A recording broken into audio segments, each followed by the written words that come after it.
Bonjour et bienvenue dans ce second tutoriel consacré à Shotcut. Cette fois-ci, nous allons nous intéresser à la configuration d'un projet de montage vidéo et à l'ajout de médias, donc quelque chose de relativement simple. Alors tout d'abord, dès que j'arrive dans Shotcut, dès que je l'ouvre, il me propose de configurer un dossier de projet. Alors moi, j'ai choisi ici de le mettre dans mon dossier vidéo. Donc là, c'est là où je vais mettre, par exemple, le nom de mon projet, donc vidéo. Donc, je vais l'appeler, par exemple, montage 1.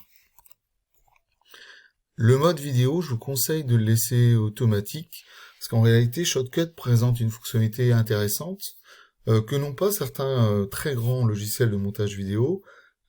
En fait, il va adapter donc la résolution à celle du premier média que l'on va déposer dans la timeline.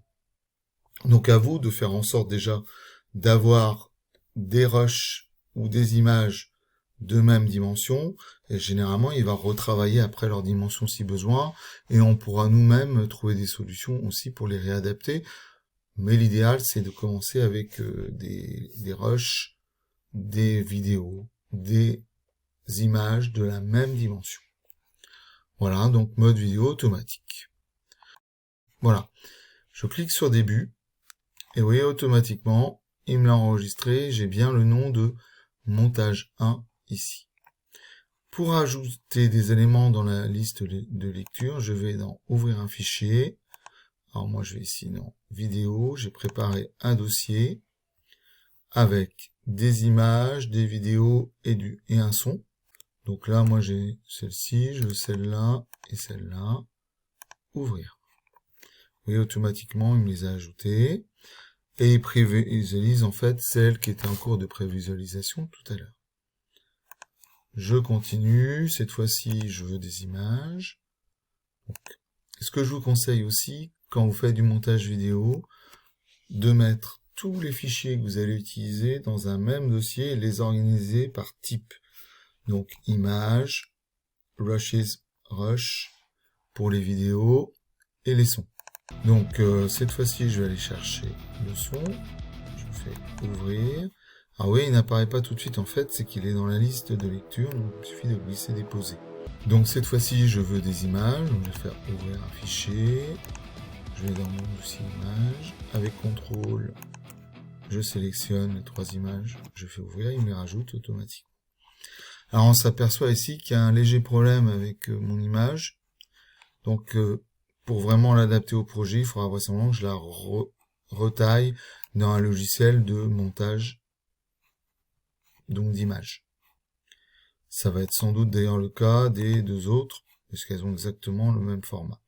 Ça c'est un détail, on y reviendra par la suite, c'est pas très grave. Une fois que j'ai fait ça, je pense d'abord à une chose, je peux enregistrer régulièrement mon montage vidéo en faisant CTRL S.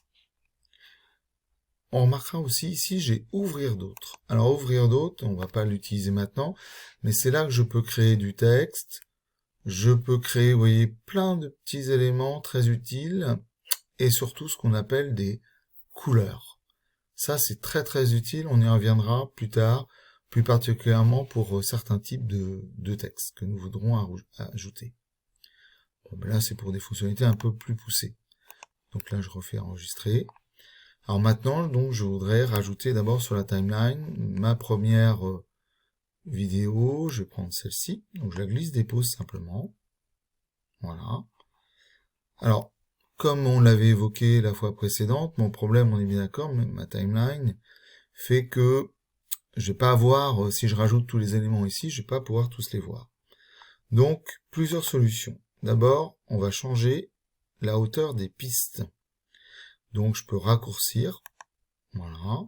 Je vais faire CTRL- encore. Bon, j'exagère un petit peu, mais on va faire un petit... On la réaugmente. Voilà, ça suffit. Donc, j'agrandis un petit peu. Même cas de figure, je pourrais rajouter autre solution.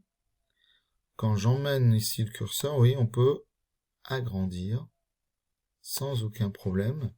la timeline, donc c'est beaucoup plus agréable pour pouvoir bien visualiser les éléments sur lesquels je veux travailler.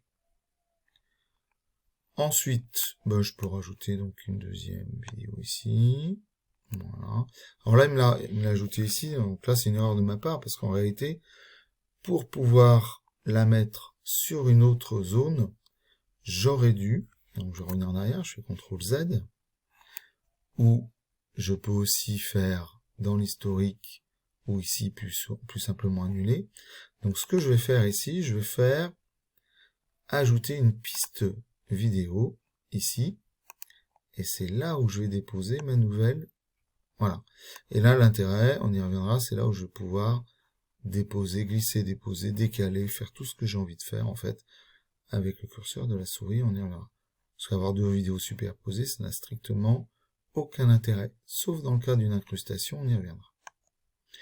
Voilà. Je vais continuer. Alors, j'aurai par exemple une image ici. Voilà. Là, je vais décaler ici. Vous voyez, on voit bien la timeline. Alors, le problème, c'est que mon image ici, la taille pose problème. Donc, on verra comment est-ce qu'on peut y remédier par la suite. Voilà. Et pour les sons, étant donné que c'est quelque chose de particulier. Donc, pour les sons, moi, je vous conseille donc vivement de créer à l'avance une piste audio sur laquelle vous allez le mettre. Alors là, c'est dans le cas où vous avez évidemment donc des vidéos sans aucun son. Sinon, on y reviendra, on peut tout à fait dissocier les deux. Donc on peut dissocier le son de la vidéo sans aucun problème. Voilà pour ce second tutoriel, et évidemment, je n'oublie pas d'enregistrer. Voilà, à bientôt pour le prochain tutoriel.